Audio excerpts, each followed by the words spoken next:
السلام علیکم ورحمۃ اللہ وبرکاتہ۔ الحمد للہ رب العالمین، والصلاة والسلام علی محمد وعلی آلہ وصحبہ وسلم تسلیما کثیرا، وبعد۔ علماء کرام، عازمین حج، محترم بزرگوں، عزیز بھائیوں، آج کا یہ پروگرام خصوصیت کے ساتھ ان خوش نصیب افراد کے لیے منعقد کیا گیا ہے جنہوں نے امسال اللہ کے فضل و کرم سے سفر حج کا ارادہ کیا۔ جیسا کہ آپ جانتے ہیں، حج اسلام کا ایک عظیم الشان فریضہ ہے۔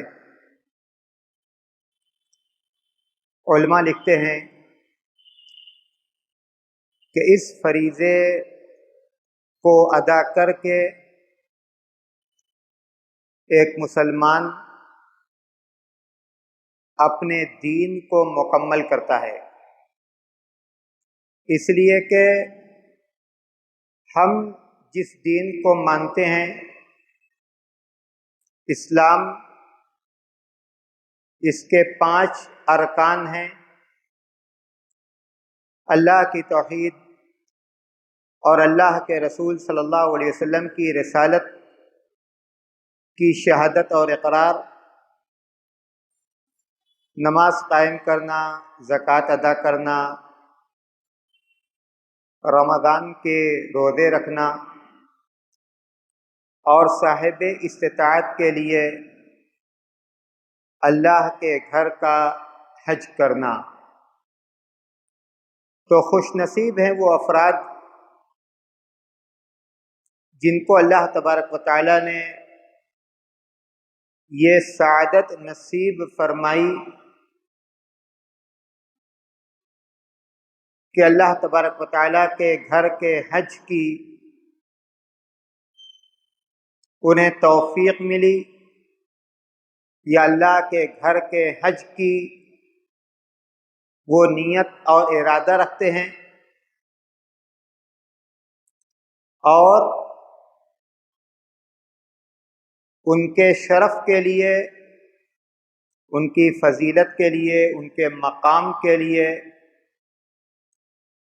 اللہ کے رسول صلی اللہ علیہ وسلم کی یہ حدیث کافی ہے۔ اللہ کے رسول صلی اللہ علیہ وسلم نے فرمایا: الحجاج والعمار وفد اللہ ان دعوہ اجابہم وَإِنْ اسْتَغْفَرُوا غَفَرَ لَهُمْ۔ حج کرنے والے یا عمرہ کرنے والے اللہ کی راہ کے مسافر ہیں، اللہ کے مہمان ہیں۔ اگر وہ اللہ سے دعائیں کرتے ہیں تو اللہ ان کی دعاؤں کو سنتا ہے، اگر وہ اللہ تبارک و تعالیٰ سے مغفرت طلب کرتے ہیں تو اللہ تبارک و تعالیٰ ان کے گناہوں کو معاف کرتا ہے۔ حج اور عمرہ پر جانے والوں کو اللہ کی راہ کا راہی اور اللہ کے گھر کا مہمان قرار دیا گیا ہے۔ اس عمل کو ایک حدیث میں اللہ کے رسول صلی اللہ علیہ وسلم نے افضل اعمال میں شمار کیا۔ ای العمل افضل؟ قال الایمان باللہ ورسولہ۔ اللہ کے رسول صلی اللہ علیہ وسلم سے پوچھا گیا، کون سا عمل اپنے اجر و ثواب کے اعتبار سے، اللہ کے نزدیک اپنے مرتبہ و مقام کے اعتبار سے سب سے افضل ہے۔ آپ صلی اللہ علیہ وسلم نے فرمایا اللہ اور اس کے رسول پر ایمان رکھنا۔ پوچھا گیا کہ پھر؟ آپ نے جواب دیا الجہاد فی سبیل اللہ، اللہ کے راستے میں قربانی دینا۔ پوچھا گیا کہ پھر؟ آپ نے فرمایا کہ الحج المبرور، حج مبرور۔ حج مبرور اس حج کو کہتے ہیں لا یخالطہ اثم۔ شارحین نے لکھا کہ وہ حج مقبول حج کے دوران گناہ کا ارتکاب نہ ہو، حج کے دوران گناہ کا ارتکاب نہ ہو۔ فمن فرض فیہن الحج فلا رفث ولا فسوق ولا جدال فی الحج وما تفعلوا من خیر یعلمہ اللہ۔ جس نے حج کا ارادہ کر لیا، احرام کی حالت میں ہو گیا، فلا رفث ولا فسوق ولا جدال فی الحج، اب اسے اپنی زبان کو پابند رکھنا ہے۔ ایک تشریح تو یہ کی گئی کہ فلا رفث وہ حالت احرام میں بدگوئی سے بچے۔ دوسری تشریح یہ کی گئی کہ وہ مباشرت یا مباشرت پر آمادہ کرنے والے کاموں سے بچے، فلا رفث ولا فسوق، اور گناہ کے کاموں سے بچے۔ مخالف شرع، شریعت نے جن کاموں سے روکا، شریعت نے جن کاموں سے منع کیا، ان کاموں کو خاص طور سے حالت احرام میں نہ کرے۔ ولا جدال، اور اسی طرح لڑائی جھگڑا سے بچے۔ یہ ہے حج مبرور، یہ ہے حج مبرور کہ اللہ کے رسول صلی اللہ علیہ وسلم نے جو طریقہ حج کا بیان کیا، خذوا عنی مناسککم، اللہ کے رسول صلی اللہ علیہ وسلم نے حجۃ الوداع کے موقع پر صحابہ کرام سے یہ کہا کہ شاید یہ میرا آخری حج ہو، لعلی لا القاکم بعد عام ھذا۔ آپ نے کہا کہ خذوا عنی مناسککم، حج کے اعمال کو مجھ سے سیکھ لو تفصیل کے ساتھ۔ حضرت جابر رضی اللہ تعالی عنہ کی روایت میں اور بعض دوسرے صحابہ کرام، حضرت عبداللہ بن عباس اور بعض دوسرے صحابہ کرام کی روایت میں حج کے اعمال کو تفصیل کے ساتھ بیان کیا گیا۔ تو اللہ کے رسول صلی اللہ علیہ وسلم نے جس طرح سے حج کیا، اللہ کے رسول صلی اللہ علیہ وسلم نے صحابہ کرام کو حج کا جو طریقہ سکھلایا، اس طریقے سے حج کرنا اور دوران حج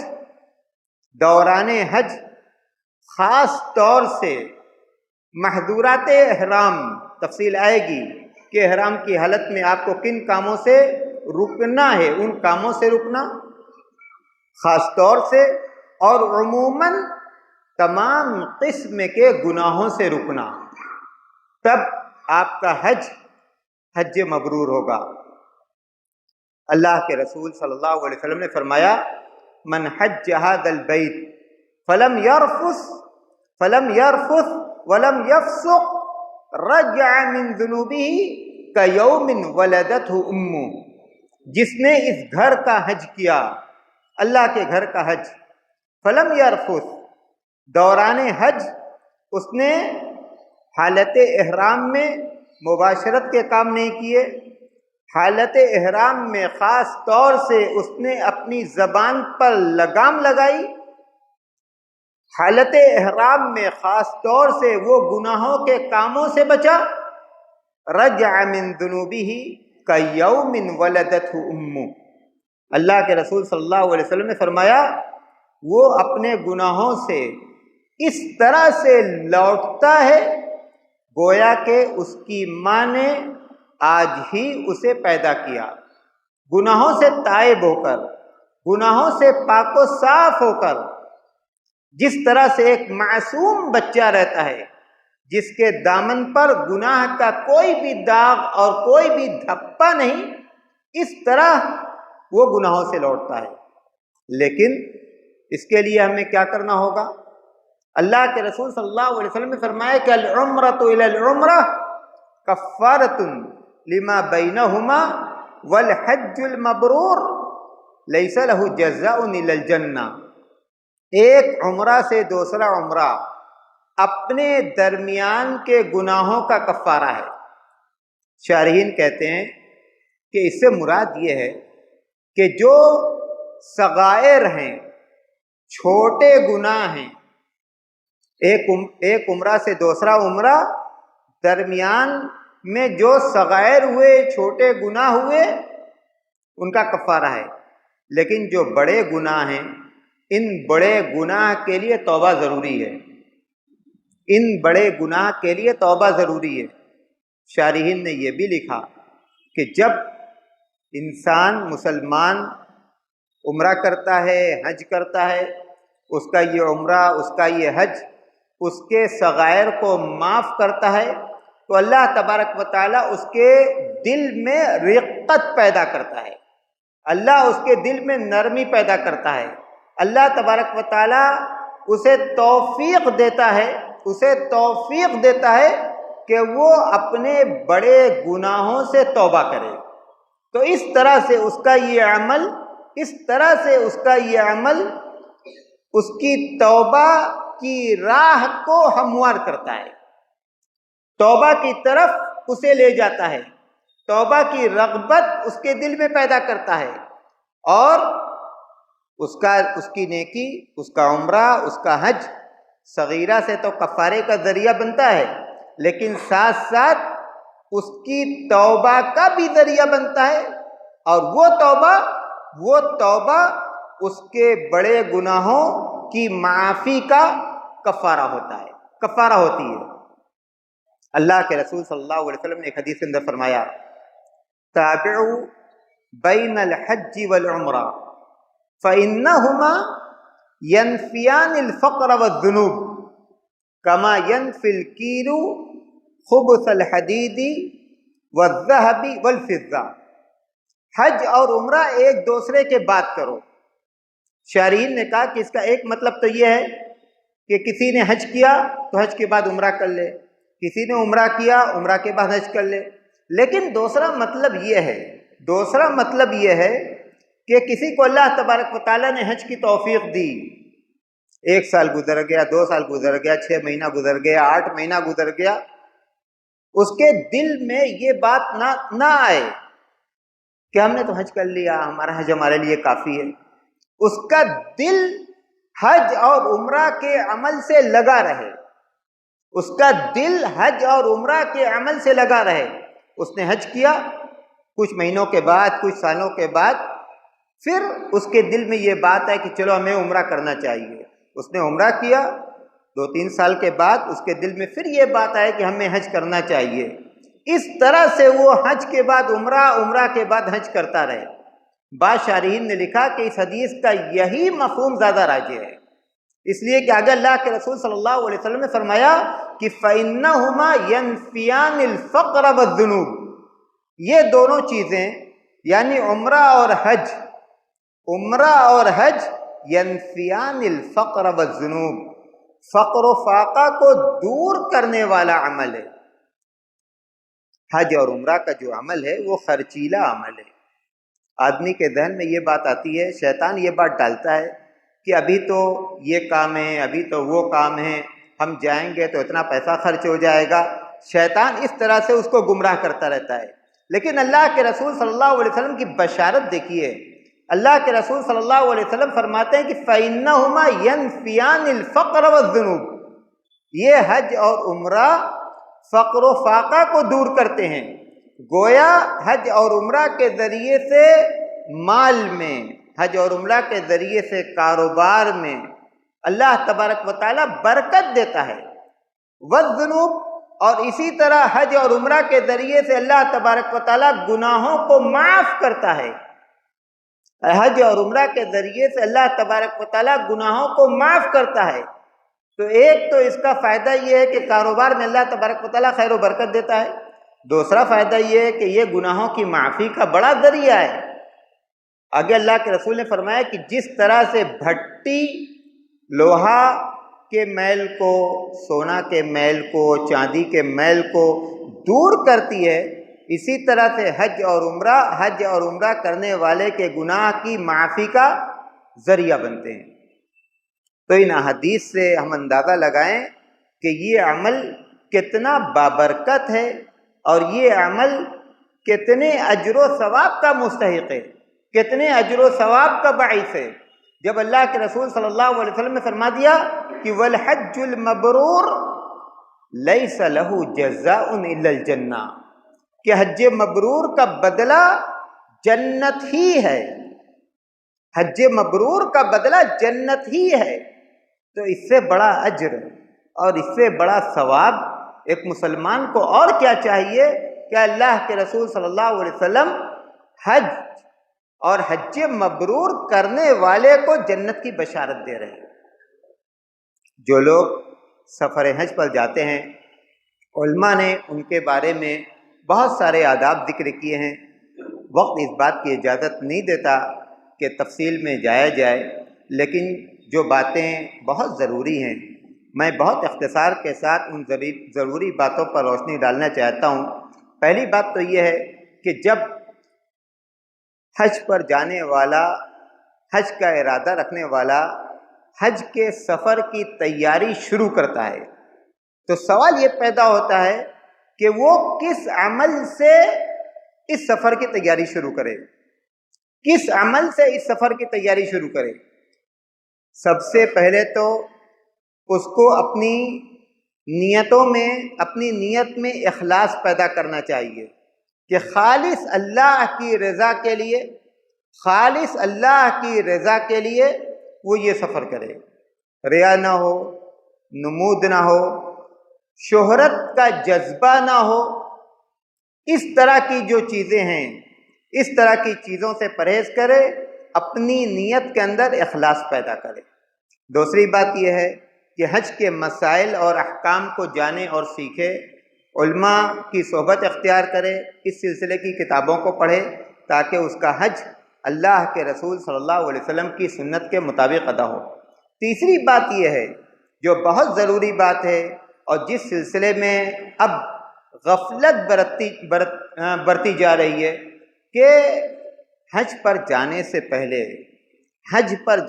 پہلے ہم اپنے معاملات کی اصلاح کریں، اپنے معاملات کی اصلاح کریں۔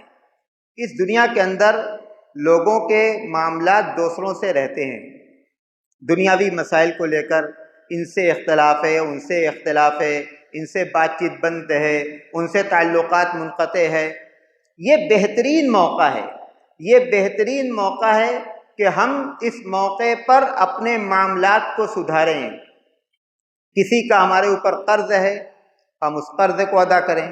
اگر قرض کے ادا کرنے کی پوزیشن میں نہیں ہیں تو گھر جو لوگ ہیں ان کو وصیت کر جائیں کہ میں مقروض ہوں، یہ میری وصیت ہے، آپ کی ذمہ داری ہے کہ آپ اس قرض کو ادا کریں گے، الا یہ کہ اللہ تبارک و تعالی ہمیں خیریت کے ساتھ واپس لائے۔ علماء یہ لکھتے ہیں کہ حج کے سفر کی تیاری اسی طرح کی جائے، حج کے سفر کی تیاری اسی طرح کی جائے جس طرح سے ایک مسلمان آخرت کے سفر کی تیاری کرتا ہے، آخرت کے سفر کی تیاری کرتا ہے، اپنی موت کی تیاری کرتا ہے، کہ دنیا کے جو مسائل ہیں، دنیا کے مسائل سے الگ ہونے کی کوشش کرتا ہے، کنارہ کش ہونے کی کوشش کرتا ہے، جو ذمہ داریاں ہیں ذمہ داریوں کو ادا کرنے کی کوشش کرتا ہے۔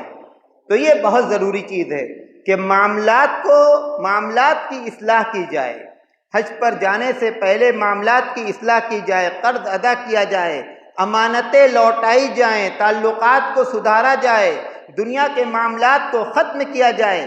جب ایک مسلمان حج پر جانے سے پہلے اپنے معاملات کی اصلاح کرے گا، اپنے معاملات کی اصلاح کرے گا، تو معاملات کے تعلق سے گناہ کا جو بوجھ، معاملات کے تعلق سے گناہ کا جو بوجھ اس پر ہے، وہ اس بوجھ کو اللہ کے گھر تک نہیں لے جائے گا، اس کو اتار کے جائے گا۔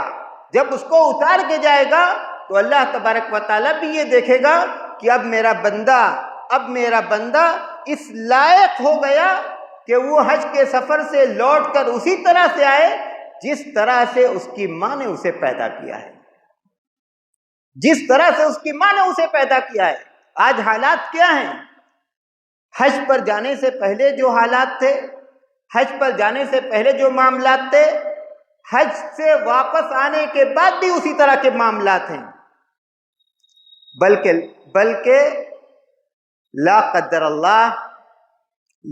اللہ ایسی بھی خبریں ملتی ہیں کہ لوٹ کے آنے کے بعد معاملات اور خراب ہو گئے۔ حج کے سفر میں اصلاح کا جو پہلو ہے، حج کے سفر میں تزکیہ نفس کا جو موقع ہے، ہم نے اس موقع سے فائدہ نہیں اٹھایا۔ یہ بہترین موقع ہے معاملات کے سدھارنے کا ہے، یہ بہترین موقع ہے معاملات کے سلسلے میں گناہوں کا جو بوجھ ہم پر ہے اس بوجھ کے اتارنے کا۔ اگر ہم نے اس موقع پر بھی اپنے معاملات کو نہیں سدھارا، اگر اس موقع پر بھی ہم نے گناہ کے اس بوجھ کو اپنے اوپر سے نہیں اتارا، تو پھر یہ بوجھ کب اتارا جائے گا؟ ہم نے اپنے آپ کو کہاں اس لائق بنایا؟ ہم نے اپنے آپ کو کہاں اس لائق بنایا کہ اللہ تبارک و تعالی ہمارے سارے گناہوں کو معاف کر دے؟ معاملات کے تعلق سے جو گناہ ہیں ان کی معافی معاملات کے سدھرنے کے اور سدھارنے کے ساتھ ہے، معاملات کے سدھارنے کے ساتھ ہے۔ اس بات کو ہمیں اچھی طرح سے جان لینا چاہیے۔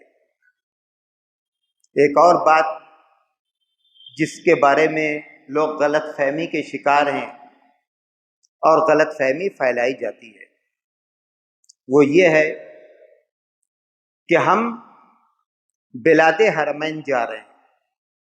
بلاد حرمین سعودی عرب، وہاں اسلامی شریعت کا نفاذ ہے، اسلامی شریعت کا نفاذ ہے۔ وہاں کا حاکم ولی امر ہے، اور قرآن کریم اللہ تبارک و تعالیٰ نے فرمایا کہ اطیعوا اللہ واطیعوا الرسول واولی الامر منکم، اللہ کی اطاعت کرو، رسول کی اطاعت کرو، اور اپنے ولی امر کی اطاعت کرو۔ ولی امر کی اطاعت شرعاً واجب ہے، یہ بات ہمیں اچھی طرح سے سمجھ لینی چاہیے۔ ولی امر کی اطاعت شرعاً واجب ہے۔ حکومت سعودی عرب حجاج کے لیے اور عمرہ کرنے والوں کے لیے جو نظام بناتی ہے، طواف کرنے کا نظام ہو، حرم میں آنے جانے کا نظام ہو، اور اس سفر حج سے متعلق دوسرے نظام ہیں، ان سارے نظاموں کی پابندی، بہت صاف طور سے میں یہ کہتا ہوں، ان سارے نظاموں کی پابندی شرعاً ہم پر واجب ہے، شرعاً ہم پر واجب ہے، اس لیے کہ وہ ہمارے ولی امر ہیں، اور قرآن میں اللہ نے ولی امر کی اطاعت کو واجب اور فرض قرار دیا ہے۔ یہ نظام کیوں بنایا جاتا ہے؟ یہ نظام کیوں بنایا جاتا ہے؟ حجاج کے آرام کے لیے، حجاج کی سہولت کے لیے، حج کے اعمال کی ادائیگی میں آسانی اور سہولت پیدا کرنے کے لیے۔ اگر کسی نے نظام کی مخالفت کی، اگر کسی نے نظام کی مخالفت کی تو گویا اس کی یہ مخالفت حجاج کی سہولت میں، حجاج کے آرام میں، حج کے انتظام میں خلل پیدا کر رہی ہے۔ اب آپ اپنے دل سے پوچھیں کہ ہم حج کے اعمال میں خلل پیدا کریں گے تو ہمارا یہ کام ہمارے لیے ثواب کا کام ہوگا کہ گناہ کا کام ہوگا۔ آپ اپنے دل سے پوچھیں، حکومت نے ایک نظام بنا دیا، نظام اپنے فائدے کے لیے نہیں بنایا، حجاج کے لیے بنایا، عمرہ کرنے والوں کے لیے بنایا، تاکہ وہ حج کے اعمال کو، عمرہ کے اعمال کو آسانی کے ساتھ کریں۔ اب ہم مخالفت کر رہے ہیں، مخالفت کے ذریعے سے نظام کو بگاڑ رہے ہیں۔ ثواب کا کام کر رہے ہیں کہ گناہ کا کام کر رہے ہیں؟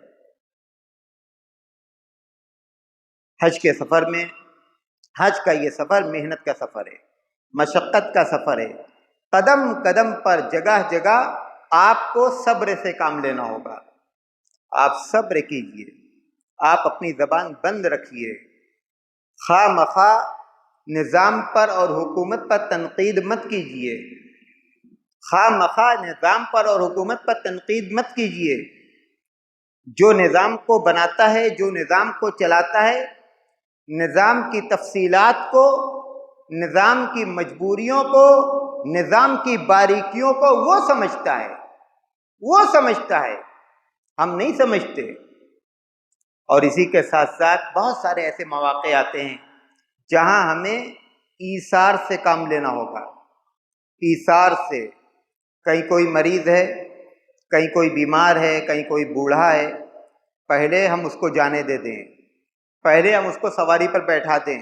یقین کیجئے کہ ہمارا یہ سارا کام ہمارے لیے اجر و ثواب کا باعث بنے گا، اجر و ثواب کا باعث بنے گا۔ ہم یہ نہ سوچیں کہ لاؤ پہلے ہم یہ کام کر لیں، نہیں، ہم یہ دیکھیں کہ وہاں اگر کوئی ہم سے زیادہ ضرورت مند ہے، ہم سے زیادہ ضرورت مند ہے، ہم اس کو آگے کریں، ہم اس کی ضرورت کو پوری کریں۔ کہیں کوئی بوڑھا آدمی ہے، کوئی سامان اٹھا رہا ہے، اس کا وہ سامان نہیں اٹھ رہا ہے، ہم اس کی مدد کر دیں، ہم اس کے سامان کو اٹھا دیں، ہم اس کے سامان کو کمرے تک پہنچا دیں، ہم اس کے سامان کو کمرے سے نیچے کر دیں۔ یہ ساری چیزیں حج کے سفر میں ہمیں کرنے کی ہیں۔ ابھی سے ہم مزاج بنائیں۔ حج کے سفر میں جن چیزوں کی اجازت، جن چیزوں کو ساتھ لے جانے کی اجازت حکومت دیتی ہے، جب سرکاری پروگرام ہوگا وہاں آپ کو یہ تفصیل بتائی جائے گی کہ آپ فلاں فلاں سامان لے جا سکتے ہیں، فلاں فلاں سامان نہیں لے جا سکتے۔ جن چیزوں کو ساتھ لے جانے کی اجازت ہے، آپ انہی چیزوں کو ساتھ لے جائیں، ان چیزوں کو ساتھ نہ لے جائیں جن کے ساتھ لے جانے کی اجازت نہیں ہے۔ اگر آپ نے ان چیزوں کو ساتھ لیا تو اس کا مطلب یہ ہے کہ آپ نے نظام کی مخالفت کی، آپ نے نظام کی مخالفت کی۔ دواؤں کے سلسلے میں کسی کی کوئی مستقل دوا ہے، وہ مستقل دوا وہ کھا رہا ہے، اگر حکومت اجازت دیتی ہے آپ اپنی دوا ساتھ رکھ لیں۔ اگر کوئی کسی ڈاکٹر کے انڈر میں رہتا ہے، اس کی پوری فائل ہے، آپ اپنی فائل اپنے ساتھ رکھ لیں۔ تو یہ بہت چند ضروری باتیں ہیں۔ انشاءاللہ مزید باتیں اگر آئندہ بھی پروگرام ہوگا تو مزید باتیں آپ کے سامنے آئیں گی۔ ابھی وقت اجازت نہیں دیتا کہ اور گفتگو آپ کے ساتھ کی جائے۔ اللہ تبارک و تعالیٰ آپ کے سفر کو مبارک سفر بنائے۔ اللہ تبارک و تعالیٰ آپ کی ہر نیکی کو قبول فرمائے، زیادہ سے زیادہ نیکی کے کاموں کو کرنے کی اللہ تبارک و تعالیٰ آپ کی توفیق دے، اور آپ کے حج کو حج مبرور بنائے، حج مبرور بنائے۔ اقول قولی ھذا واستغفر اللہ لی ولکم ولسائر المسلمین فاستغفروا انہ هو الغفور الرحیم۔ والسلام علیکم ورحمۃ اللہ وبرکاتہ۔